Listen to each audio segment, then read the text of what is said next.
All right, if you dream of having a business with an automated sales process, and I mean truly automated, where you're not worrying about DMs, you're not getting in there, emailing people back and forth, you just send traffic to a system that converts buyers and cold traffic and even warm traffic into sales, then hands down, the greatest tool to create automated sales is a webinar.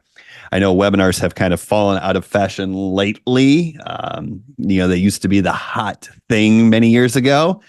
Some people say they're dead. Some people say they don't work. Some people say they're the best thing on earth still. Well, I still am a big fan of webinars. I think the patterns repeat themselves. The principles of marketing always work. And a webinar is designed to take a customer who may have limited awareness about you and your business and turn them into a customer and a buyer in about 60 minutes, maybe 120 minutes if you want to go a little bit on the longer side. So that's what we're going to talk about today. We're going to talk about webinars because, Andrei, good to see you here. I think you're thinking about recreating a webinar. Is that what prompted this whole conversation today? Yeah, so that I was brainstorming ideas earlier on, and last night I just couldn't sleep because when your brain starts going and you start getting ideas, then it's so difficult to go to bed, right? So my brain kept going, thinking about how can I make my webinar better? Because I have a webinar inside my course.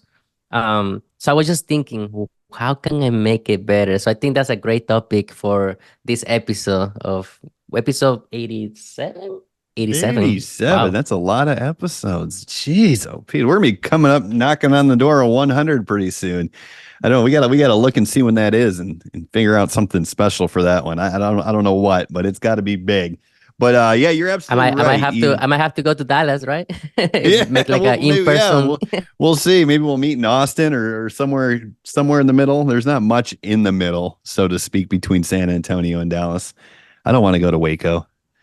The traffic's always No. terrible in Waco. I don't I want to go think there. I think Austin will be a good place. I mean, Yeah, yeah. Austin is very alive right now.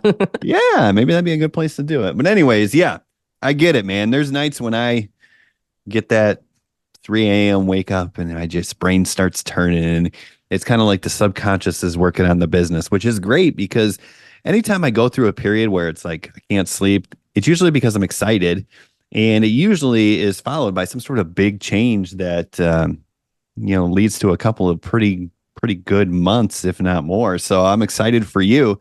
But you're thinking about redoing the webinar. So just to be clear, you have a low ticket course and a Mhm. high ticket course or coaching program or whatever you want to call it.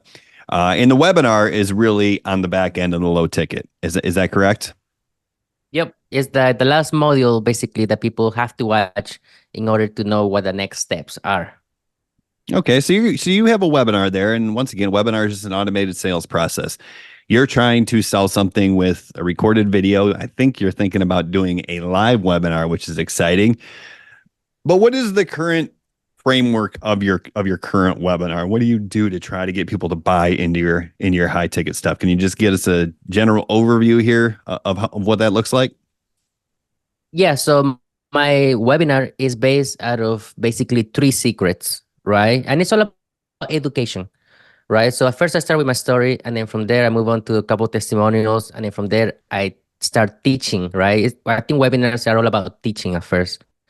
And I have the three secrets, right? The three secrets for like affiliate marketing, high ticket affiliate marketing. It could also be how to create content easily, without burning your brains and stuff like that. And then from there, of course, you move into the offer, right? The offer is the high ticket offer and the coaching offer that I have for the complete course, right? And that's basically it. It's right now it's think it's like 28 minutes long, that webinar that I made. And that's literally the first webinar that I ever made. Yeah, it's always scary to make your first webinar. That's a Hmm. good little secret is when you're going to do your first webinar, if you're panicking a little bit, don't try to go live. I mean, you can if you want to just rip the band-aid off, but it's just as easy to create a recorded webinar. You can get people hyped up even if you don't have an actual audience. If I'm being completely honest, I've created webinars where it looks like I'm live, where I'm asking for engagement. I'm all that stuff and there's nobody on there, right? It's just Yeah. that live is just about creating excitement because let's be honest, Webinars are a lot about teaching, or if you want to look at it a different way, breaking down false beliefs and recreating them with new beliefs, or filling them with new beliefs that are in line with what you're trying to sell. So that can get boring. So you have to create some sort of excitement in a webinar. But one thing that I think is interesting, that may not have been picked up on, is that you talk about your story in your webinar.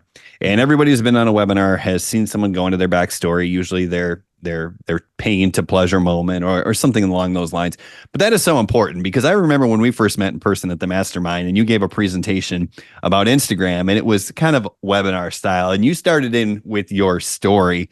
And I was like, he's not even selling anything, but I'll buy it because it was so powerful. I mean, for you, like, how important is the story in getting people to buy in and eventually actually buy?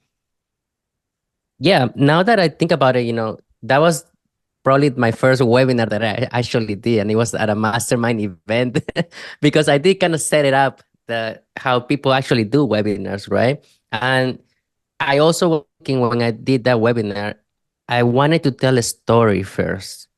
You get me? To grab everybody's attention. And I got this from an old teacher back in middle school in Peru. He will always start the class with a story. It could be like a scary story. It could be, right? But then after that, he would go into the lesson of what he was going to teach that day.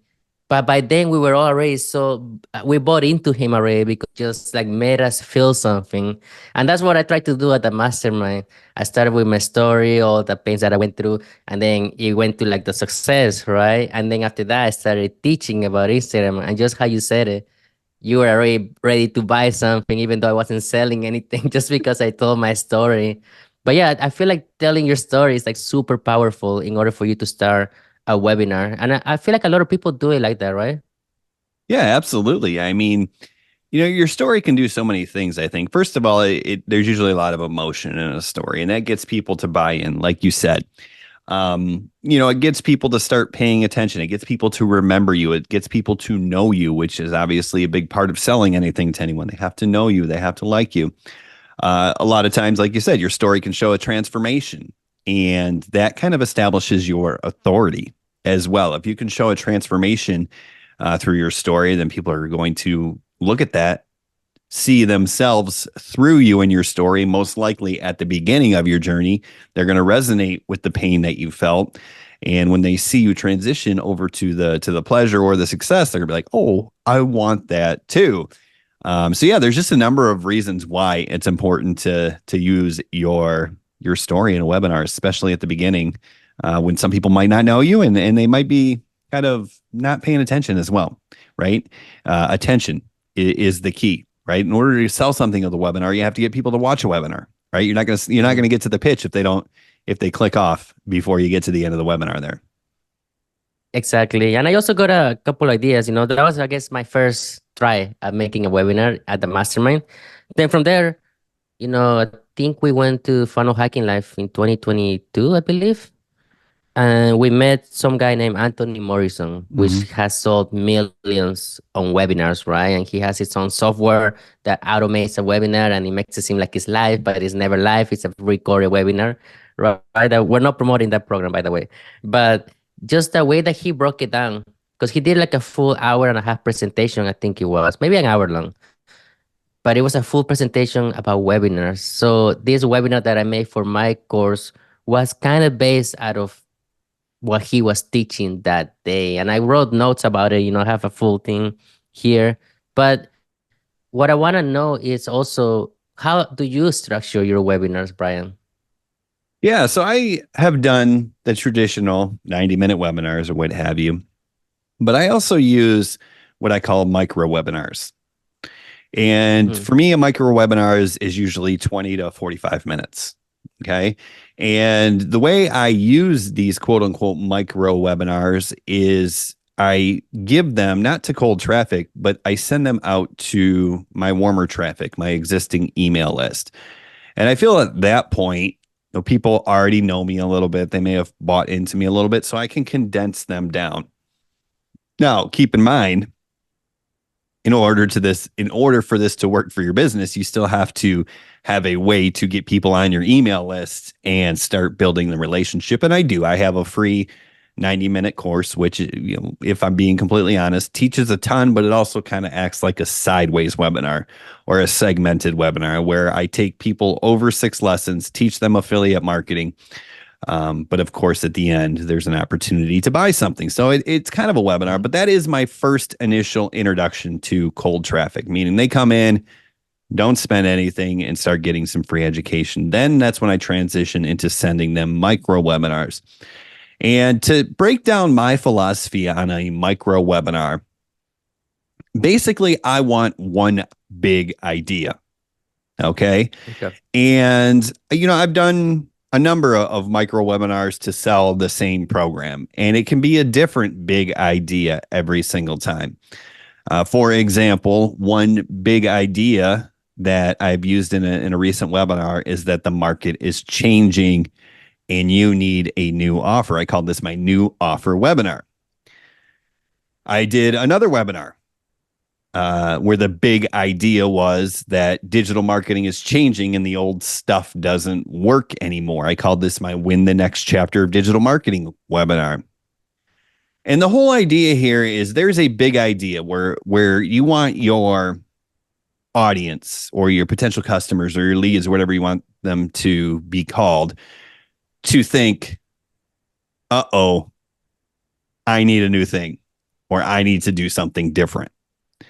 Right? Because obviously, once I finally get to the big idea, I show them how to win that big idea or dominate that big idea or position themselves to take advantage of the big idea. And then, of course, the next logical step is to buy whatever it is that I'm selling. So my big idea for the Win the Next Chapter webinar happened to be that in early 2020, 2021, 2022, it was very easy to go viral, right? That's when TikTok emerged. That's when Instagram Reels came out, Facebook Reels came out, and it was easy to go viral. But the more important thing about those early days of short form content was that you could go viral, and because the platform wasn't mature yet, you could get in front of the same people again and again and again. So before I present my big idea, which in the Win the Next Chapter webinar is that you have to establish your authority by teaching other people, you have to set it up with what might happen if they don't change. Right? So just to be clear, I'm going to tell people they need to establish their authority by teaching. And then so I get into the pitch, the best way to be able to teach people is to buy my course so you can learn first, right? Then you can do it, then you can teach it. But before I get to that point, I have to show them what's going to happen badly if they don't do what my big idea is. So I go into a lot of different slides where I come at it from different angles, where I say, hey, you can't reach the same person again and again and again, so you need to focus on building a core audience. I talk about how it's harder to go viral. I talk about how the market is segmented and there's no more one main offer in the market anymore. There's no more one thing. So basically, I build my case for 30 minutes until I get to the big idea, which is, hey, you have to actually go through a course that teaches you digital marketing. You have to learn it, and then you have to turn around and teach it. Right? So you got to build your case before you get to the big idea. And then that's kind of a summary of what I do. Obviously, before I get into building my case, I tell my story and I show the awards and I talk about how I started, showing I just used to be a waiter. Then I won these awards, spoke on stages. It shows the transformation, but it also establishes my authority. The first thing I do before that, and then I'll just kind of summarize the whole transition or progress through it, is I make sure people feel like they are in the right place.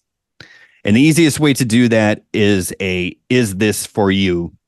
segment, where I start off my micro webinars where "Is this for you?" Well, if you've bought courses and haven't had success, this is for you. If you've been thinking about starting affiliate marketing but haven't, jumped in yet, this is for you. And I want to give people the idea that in the very beginning of the webinar, they're thinking, oh crap, this is exactly what I'm going to need. So from there, it's yes, this is for me. Here's the story. Here's all the bad things that are going to happen if you don't do what you're about to do. Here's the big idea, how to win, and here's what you need to buy in order to win. That's pretty much my simple micro webinar framework. Yeah, that's super smart because I also do the same thing. I tell them who this is for. And then I have that's one slide, right? And I write down all the objections, right? Or what objections will have the people. And then the next slide is who is this not for? Mm-hmm. You get me? So I have both of them. Who is this for and who is it not for? And then I just write it down, the objections, if you're a negative person, if you don't have an open mind, if you don't want to learn a new skill, if you're not going to be focused on your business and stuff like that. And that's how I'm able to, no, I'm not going to say eliminate some people, but in a way, kind of, you get me? Because they're going to realize who they are. And if you can get through the slides or an hour webinar, then this business is probably not going to be for you, or maybe that program is not going to be for you. But that's one of the also the first things that I put on the new webinar that I have in my course as well. Yeah, you disqualify some people, and that does a great job. That's super powerful because I use that strategy as well. After I go through my 3 or 4 different points where people are saying yes, that's me, and spoiler alert, the way I structure these points, it pretty much is everyone. It's people are going to be able to identify with one of the 3 or 4 categories and like, yes, that's me.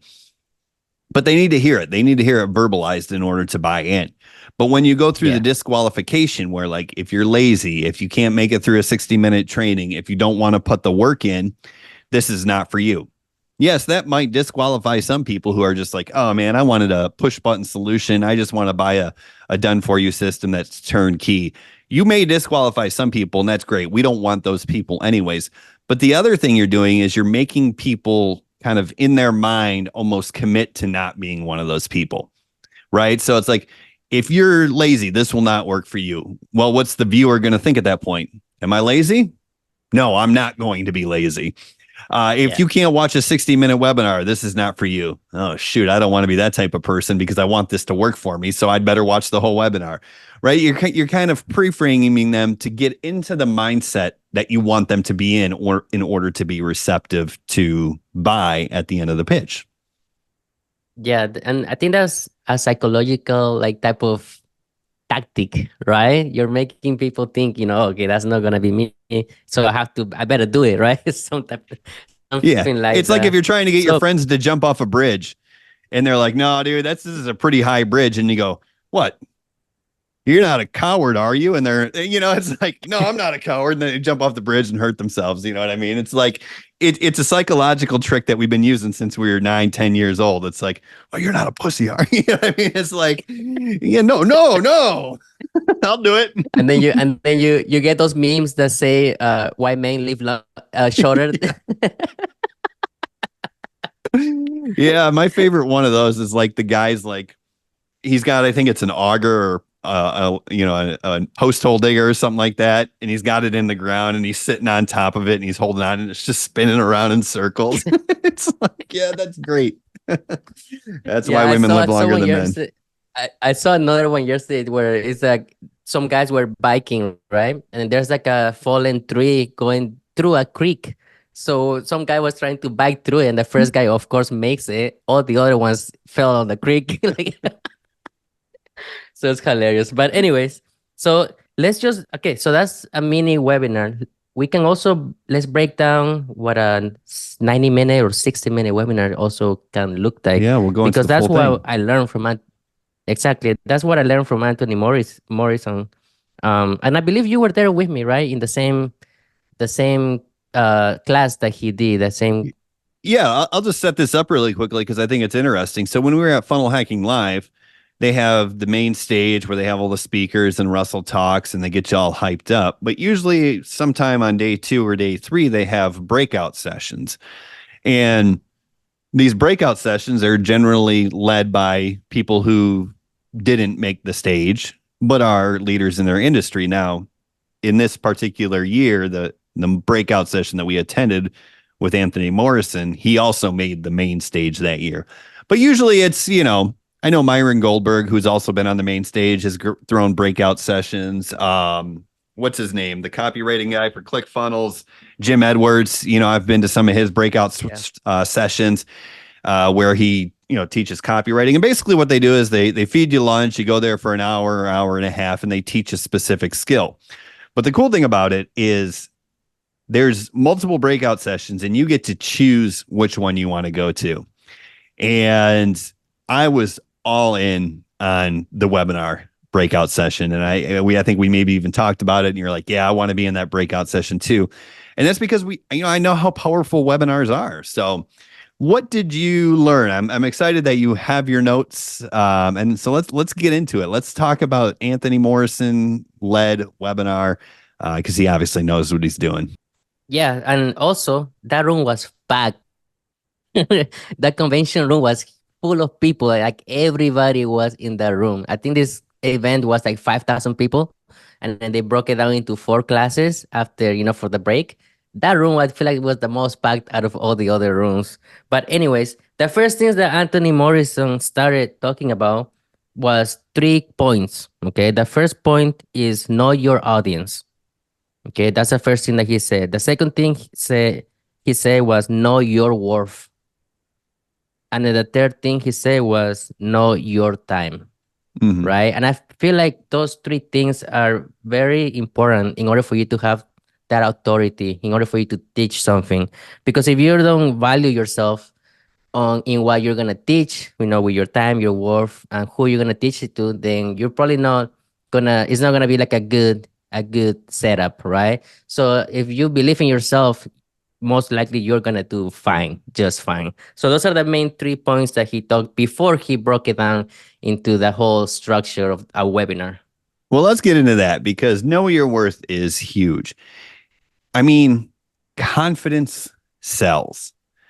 And I know there are people who might be listening to this podcast thinking, I'm just a beginner. I lack the confidence. So does that mean I can't sell? And the answer to that is no. The key, I think, when you're just getting started is to get really confident in one little area of what you're trying to be a leader of, right? So if you're trying to be a leader in the affiliate marketing space, maybe get really confident about funnels or get really confident about Instagram or get really confident about TikTok or get really confident about email marketing. Those are all facets of becoming a successful, affiliate marketer, but just be really confident about one thing and then attract the people who are lacking confidence in that segment, right? Because you take any affiliate marketer, even the people who've made money, they might be great at content, but lousy at funnels. So what do you think they want to do? They want to learn about funnels. Well, you can attract them. And the second point, or it was actually the first point that you mentioned beyond confidence, is know your audience, right? Yeah. You have to be able to speak to your audience in the way that they're ready and willing to be spoken to. And the easiest way to look at this is if you're attracting people, let's just say for an affiliate marketing program or course, and you're attracting a bunch of beginners who didn't even know that you can make money online, but they're interested because they want to make some money online. You can't launch into high level talk about complex funnels and all this stuff. You have to meet the audience where they're at when you're teaching. Where on the flip side of that, if you're trying to attract people who've been in the affiliate marketing game but haven't seen success yet, and you teach them basic stuff, they're gonna be like, this guy can't help me or this girl can't help me. So you have to know where your audience is. And before you jump into it, I just want to throw up one quick slide for those who are watching on YouTube, because I think this is the easiest way to look at it. You mind if I throw up one quick slide, Andrei? Yeah, of course. Go ahead. Got to talk about the levels of awareness. How aware is your customer? Are they unaware? Meaning they don't even realize they have a problem yet? Are they problem aware? Are they thinking about a specific problem?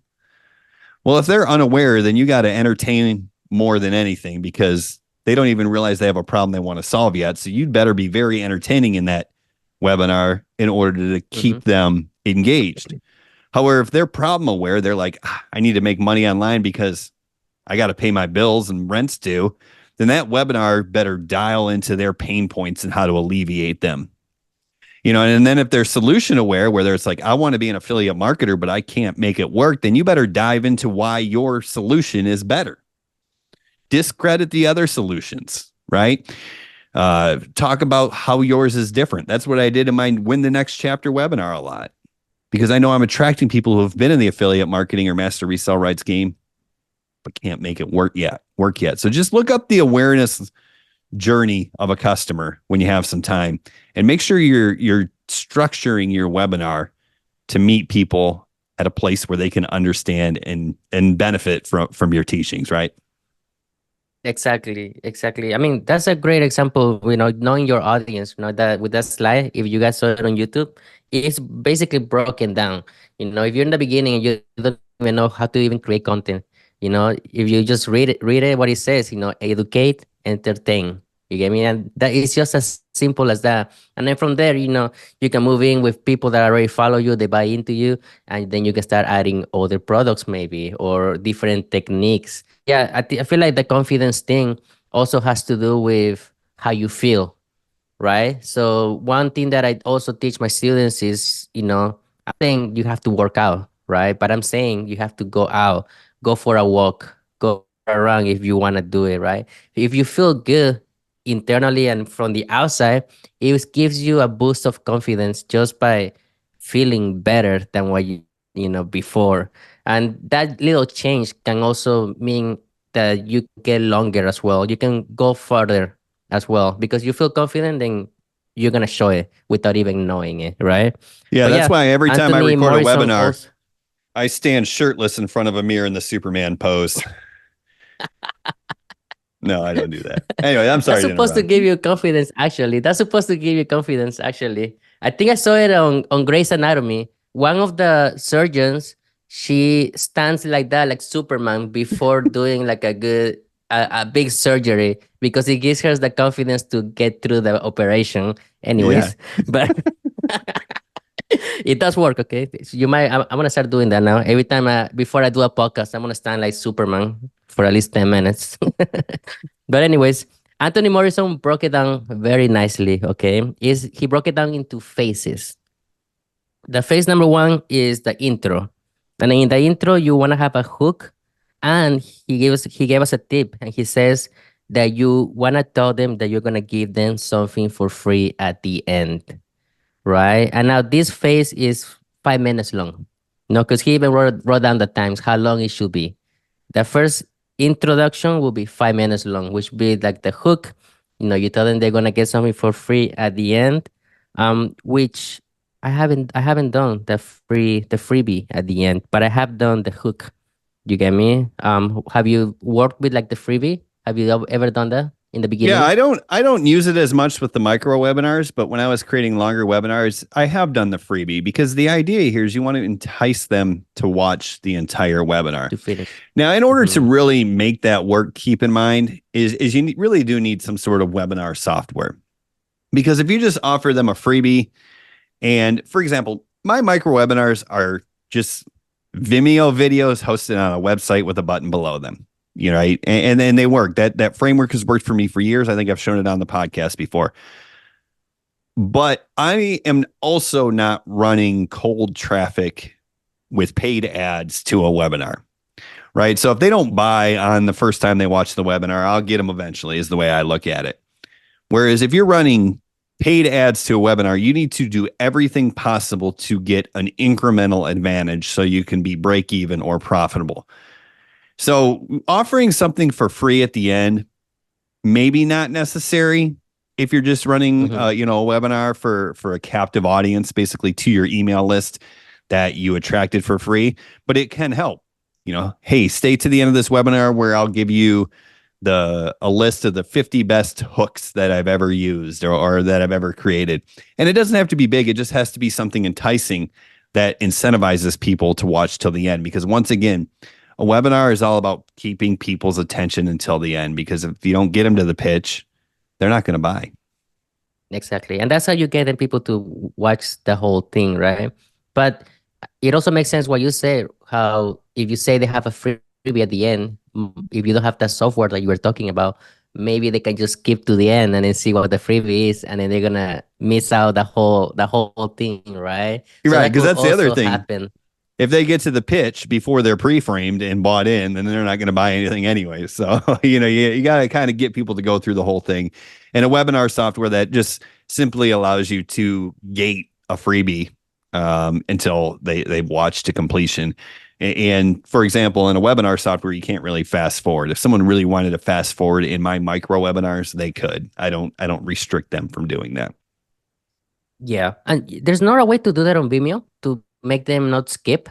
I think they can. I think you can do that on Vimeo, but what happens is people watch 10 minutes of it and then they got to do something and then they got to watch it from the beginning again. They get pissed off and then they Mm, never make it through. And once again, I'm not trying to increase conversions incrementally to make my ad spend profitable. I'm just trying to get people to digest the information. So eventually they buy from me. That could be this week. That yeah, could be next month. That could be 6 months from now. It doesn't matter to me because I don't pay for traffic. I mean, I have, but for the most part, most of my traffic is organic. So, hey, I look at right. the whole process is I don't care. It's not if they're going to buy; it's when they're going to buy, and eventually they'll buy. So, Cool. That makes sense. Well, now that was phase one, right? The intro. Now phase two is the about you section. And mhm. that about you section should be 15 minutes long. That's what he put, right? Now about you, start with your story. You want to make them feel something that we already covered this, right? Um, you can also ask, how did you get started? Or how yourself, right? How did you get started? And why did you get started? And then how did it impact your life? Right? So you want to take them to the transition and the evolution that yourself has made as the webinar presenter, right? You have to talk about your evolution. I think that's really important, and that's just it for about you section, the phase number two. Yeah, and if I remember correctly, when we were sitting in that breakout session with Anthony Morrison, he gave an example of his story, or maybe he even told his story. But I thought what was really interesting about the story he told, and I'll summarize it. Basically, he told this story, I think, about his parents losing a business, and he felt like he needed to contribute to the family. Does that ring a bell for you? Yep, yep. Yeah. And He what I felt thought like was he needed to be the provider. yeah, and what I thought was interesting about that is he made it about someone else. It wasn't like, gosh, I was poor and I wanted money to buy cars. It was like, gosh, we had done okay, but then my parents lost my business and I felt like I needed to help. And like you said, be the provider. And we've talked about this in the past. When you can get people to think about other people, they're more likely to take action.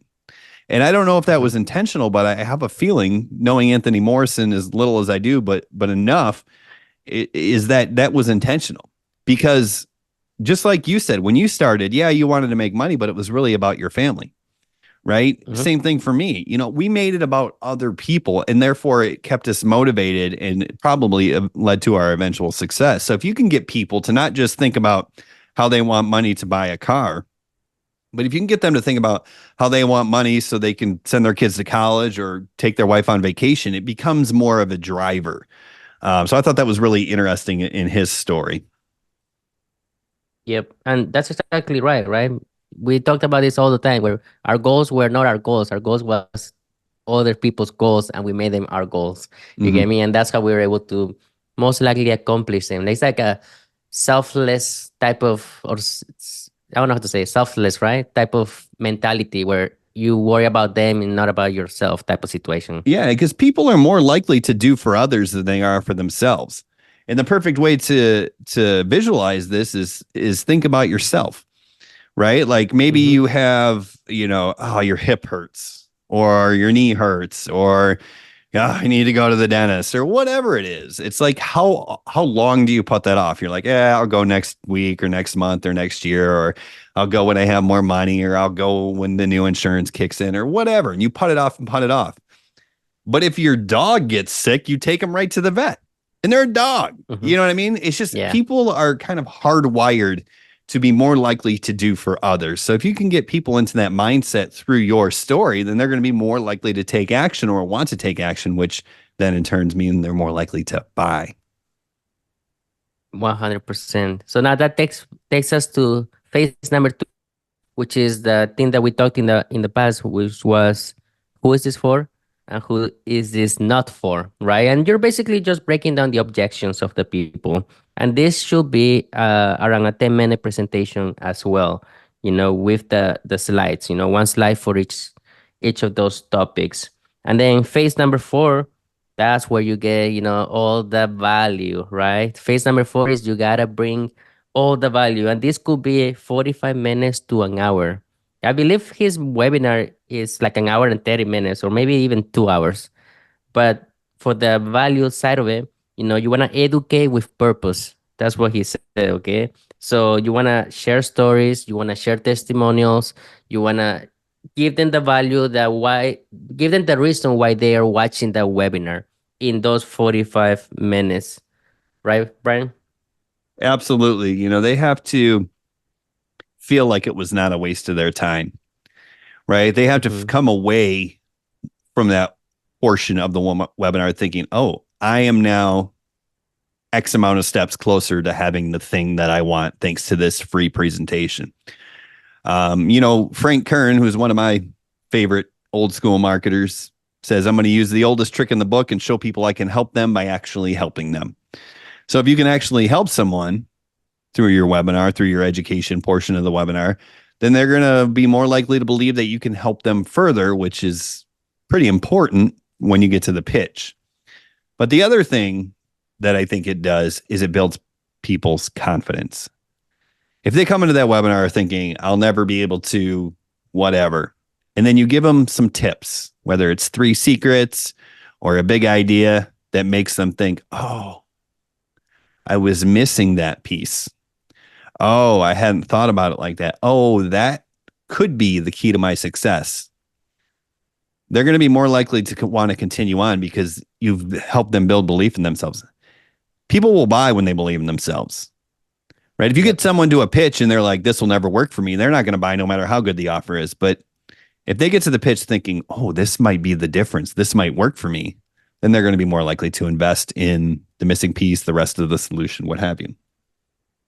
Exactly. So that should be like a 45-minute slide. 45-minute presentation. So you just pack it with as much value as you can. And just how you say, they might take just one little thing out of the whole thing, but that was just the missing piece that they were looking for. And then from there, of course, they're gonna take action, right? Now, phase number 5, right? After you tell the story, you give them the value, you make the offer. Now, the offer, he said, it should be around 20 minutes long. Okay. And then he said at first, you have to ask them a question. The question is, do you mind if I tell you how we can work together? So that's the first thing that he said. You want to ask them a question, and then from there, you give them the main offer because you want to get them excited, right? You want to get them excited to work with you. So from there, you get them the main offer, of course, the bonuses, and then fast action bonuses, which is like time limited type of bonuses. Like if you don't take action here, you'll never be able to get this, right? And I feel like that's super important with that, starting with that question, get them excited about it to work with them. And then I think also you should tell them that there's limited positions available or limited spots as well, because people like the sense of urgency. If you don't show the sense of urgency, they're gonna be like, okay, I'll do it later, right? So if you limit the offer bonuses as well, I think that can also be a big thing, a big change for your webinar. Yeah, I've used fast action bonuses quite a bit. And I prefer that over a cart close sequence where it's like, hey, you can jump in until Sunday and then the cart closes and you won't be able to get in. And I prefer that over, hey, there's only a limited number of spots available. And the reason I like that is because it leaves it open-ended. Remember, I focus on treating my audience with the mindset that it's not if they're going to buy it, it's when they're going to buy it. If that's not today, that's okay. So to give a fast action bonus is one of my favorite strategies in creating a webinar, meaning, hey, listen, if you jump in the next 48 hours, you're also going to get this amazing thing. It actually did that this weekend. It wasn't so much a micro webinar as it was kind of like a special offer to people who were most aware. There we are back looking at that awareness level. But what I did is I created an additional benefit for people who jumped into my course this weekend. And that was simply a special live session, because the way I'm structuring my offer now is you can get the course, and that's kind of a low to mid ticket offer. And then after people get into my course, I then offer them the group mentorship as the high ticket back end offer.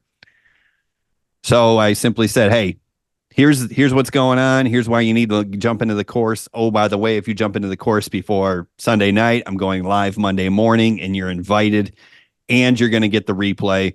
But if you don't jump into the course before the live ends, you're not going to get the replay. So that is a fast action bonus. The reason I love that so much is because I can do it again. Right? So that's exactly what I'm going to do. It was such a success that I'm going to run another live bonus benefit on Friday morning, and I'll email my folks all this week saying, hey, I'm doing it again. It was such a success. People loved it so much. I'm going to do it again on Friday. So if you join the course before Friday, you'll have the opportunity to come on the live bonus training, which is really just a onboarding call to get people the mindset they need to be successful with the course. So it actually is a benefit to me as well.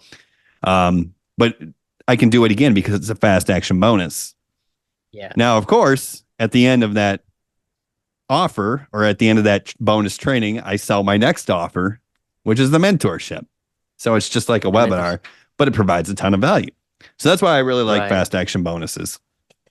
Yeah, that got me thinking too of like, okay, maybe I should add like a fast action, bonus at the end, something that is limited.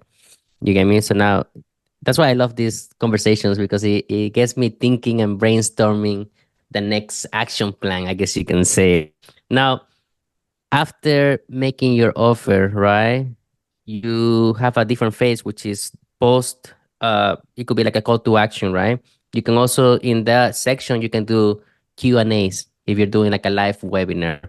You do Q&As, you answer questions with the story as well, and then the top 10 questions as well, you like kind of frame them. So if you're not doing a live webinar, it could also be most frequently asked questions, right? And then you can just write it down at the end of your whole presentation, and then basically answer those frequently asked questions, right? Because people always want to look like for different opinions from other people, or what are people asking. If one person has a question, most likely a bunch of other people had the same question. So if you can basically frame it and put it all in one slide at the end, and then you literally go through each of those questions with an answer, with a story, I think that's super powerful too, even though you're not making a live webinar. Yeah, 100%. That goes back to knowing your audience, right? If you know your audience, you know the 5 or 6 most popular questions that they have, so you can address those after the pitch. And the idea there is extend that. Did he put a time frame on that, or did he leave it open ended? Yeah, he said 1 hour of Q&A after that. Exactly. Like, just keep going, because at that point, right, you've gotten through the pitch. So some people have clicked off. But if you've gotten through the pitch and they still want to stick around for the Q&A, I mean, they're like 95% of the way there. They're seriously considering buying. So just go through as many questions as you can possibly think of. And the cool thing about doing this live is, you can learn about your target market, or your target audience, or your potential customer base. Because what happens is, when people get through a webinar and they start asking questions, really what they're doing is they're voicing their objections. They're verbalizing their objections, right? So if you can learn all the objections, you can immediately overcome them in the live by answering the question. But B, now you know for the future, you just developed a whole bunch more ammo that you can use to make sales at scale, because you just learned about a whole bunch of objections that people have. Or what you can do is you can rerun your webinar again and take some of those objections that were voiced and work them into your training portion, right? You can teach the same thing a number of different ways. And if you overcome the objections before people have the opportunity to voice them, and that's super powerful. Yeah, definitely. Yeah. So that should be an hour long. You get Yeah. me? Especially if you're like actually getting feedback from the people in a live setting. And then phase number 7, which I feel like only will work if you're doing it live, is you sell again, right? All those people that stuck all the way to the end and they haven't taken action yet, he said that's the opportunity to either sell the whole thing again or do like a downsell. Hmm. And in his experience, his downsell was always like a membership, like a monthly recurring revenue type of offer. Probably the same outcome or the same product, but just like a lower tier type of monthly recurring membership. I think that also is very helpful. I mean, I had my low ticket, I have mid ticket, I have high ticket, and I also have a monthly recurring option for like revenue stream, right? So if you have all of those into one program, I think it will give a lot of people a lot of options that they can, at the end of the day, you're trying to get the most money out of one person when you're running a webinar, right? I'd rather say you most of them in different offers, them not taking action, right? And then wasting their time at the same time. Yeah, I think the best way to look at it is you're trying to get the most money out of your webinar attendees as a whole. Meaning, if you have a Mm-hmm. 100 people on your webinar, then you want to get as much money as possible out of those 100 people. And so downsells are really cool. And I made a note of that. I'm thinking a way I could maybe inject that into the next full webinar I create. But let's take, for example, let's say I'm selling my full program with mentorship for $2,000. And I go through the whole webinar, disqualify, qualify people, tell my story, teach, pitch, Q&A. Then what if after that, I still have people on the webinar? The only reason they're there at that point is because of the price, right? Because if you've hyped them up and got them excited and then overcome or tried to overcome all the objections with, the Q&A and they still haven't bought, then the only thing they're thinking about is price. So at that point, if I then offered them the course only for much cheaper, let's say $200, you don't get the mentorship, but you still get the course. Well, then Mm-hmm. that automatically gets anybody who made it to that point to jump in like, oh yeah, that's a big difference from the 2000 to the 200. And at least I'm going to get some information. I might not get the mentorship, but I'll get the course, right? The videos. And that's kind of what Anthony did is he sold his program, which was probably $9.97, and then went through the Q&A at the end. I think he sold something that was monthly recurring revenue, but I think it was like $9 a month. He basically said, I don't want you to go away empty handed. I have Mm-hmm. this newsletter that's $9 a month. That is a summary of whatever each month. And he said that monthly recurring revenue became a huge profit center for his business because if someone sits on with you for 2.5 hours, they're going to spend $9 or $200 compared to 2000 or whatever offer price differential makes sense for your offer, I guess I should say. And I think it's very Yeah. powerful. You'd rather get them to It's buy super something than powerful. walk away without spending any money. And that's going to increase because you're Exactly. still going to have people who take the high ticket or the front end offer in the webinar. Mm-hmm. But this is about getting more out of those 100 people, not letting them walk away Exactly. without spending something. Exactly. I think that's what he said. He said that most of his profits came from the the downsell when he did his webinars, right? And if you're putting a lot of money into your webinar at the same time, if you want to do a software, that just itself pays for itself. I probably that membership pay for all his ads. Exactly. You get me? And then everything else was probably the high tickets selling and buying was probably all profit, Mm-hmm. that the low offer pay for all his marketing, I bet. Mm-hmm. Yeah, that's exactly right. It's kind of like the reverse, the reverse self-liquidating offer and instead of trying to sell something inexpensive up front and then selling high ticket, sell the high ticket first and then have your self-liquidating offer on the back end, which is the monthly recurring revenue. I bet you that's exactly what it was.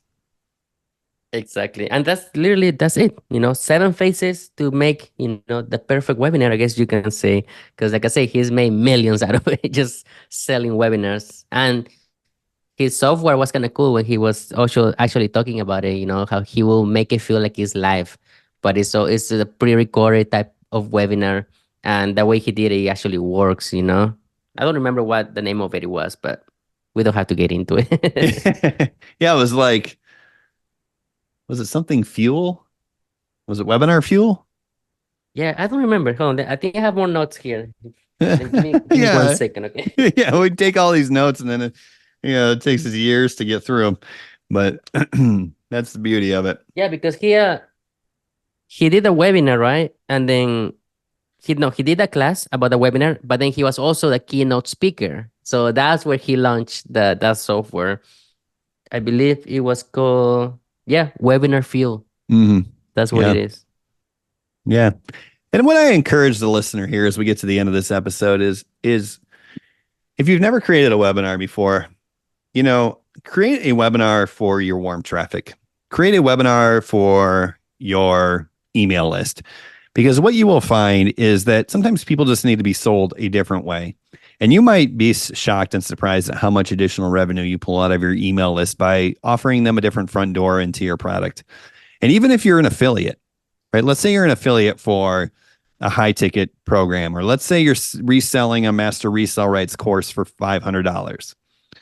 Yeah, social selling's working for master resell rights opportunities right now, but you can go beyond that. Create a webinar for your MRR product and send it to people who are on your list. You don't have to send cold traffic there, but send it to people on your list and just start there. And don't worry about fancy webinar software. Like, so many people think that, okay, I'm going to create a webinar. So what are the tools that I need?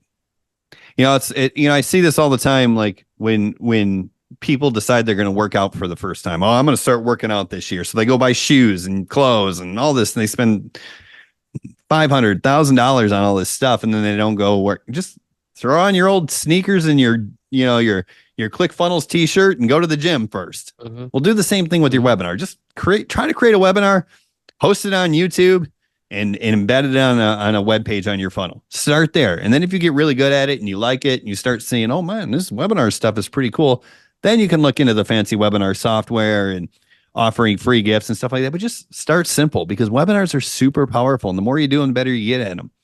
And if you can just generate leads and create webinars, you'll make all the money you need.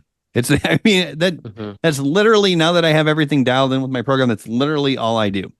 I generate traffic and I create webinars, micro webinars, again and again and again. And I just keep sending these webinars to people, and people buy. And if I get a really good one, I enter it into my automation sequence.